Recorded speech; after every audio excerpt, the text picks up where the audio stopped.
Mr. President, friends and fellow citizens, he who could address this audience without a quailing sensation have stronger nerve than I.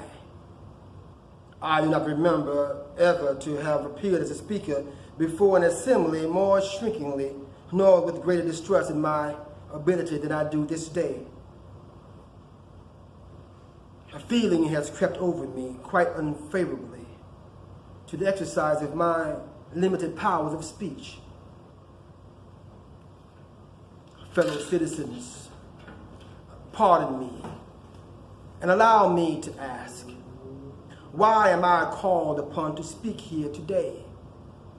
What have I or those I represent to do with your national independence? Are the great principles of political freedom and natural justice embodied in that Declaration of Independence extended to us? And am I therefore called upon to bring our humble offering to the national altar and to confess the benefits and express devout gratitude for the blessings resulting from your independence to us?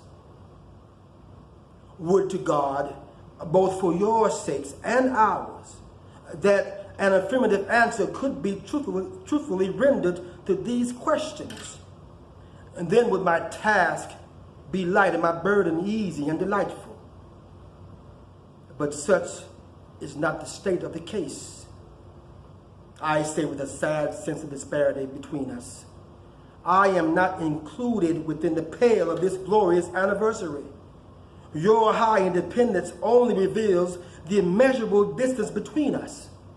The blessings in which you this day rejoice are not enjoyed in common. The rich inheritance of justice, liberty, prosperity, and independence bequeathed by your fathers is shared by you, not by me. The sunlight that brought life and healing to you has brought stripes and death to me. This 4th of July is yours, not mine. You may rejoice. I must mourn. To drag a man in fetters into the grand illuminated temple of liberty and call upon him to join you in joyous anthems were inhuman mockery and scandalous irony. Do you mean, citizens, to mock me by asking me to speak today? If so, there's a parallel to your conduct. And let me warn you that it is dangerous to copy the example of the nation Babylon, whose crimes, towering up to the heaven, were thrown down by the breath of the Almighty, burying that nation in irrecoverable ruin.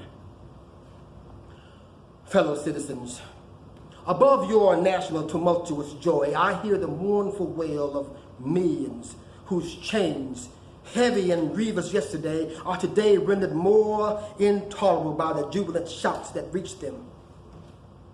If I do forget, if I do not remember those bleeding children of sorrow this day, may my right hand forget her cunning, and may my tongue cleave to the roof of my mouth. To forget them, to pass lightly over their wrongs, and to chime in with the popular theme would be treason and scandalous and shocking, and would make me a reproach to both God and the world. My subject then, fellow citizens, is American slavery. I shall see this day and its popular characteristics from the slave's point of view. Standing here, identified with the American bondman, making his wrongs mine, I do not hesitate to declare with all my soul that the character and the conduct of this nation never looked bleaker to me than on this 4th of July. Whether we turn to the declarations of the past or the professions of the present, the conduct of this nation seems hideous and revolting. America is false to the present, false to the past, and suddenly false to the future. At a time like this, scorching irony, not convincing argument is needed. Oh, had I the ability, I could reach the nation's ear. I would today pour out a fiery stream of biting ridicule, blasting reproach, withering sarcasm, and stern rebuke. For it is not light that is needed, but fire. It is not the gentle shower, but thunder. We need the storm, the whirlwind, and the earthquake.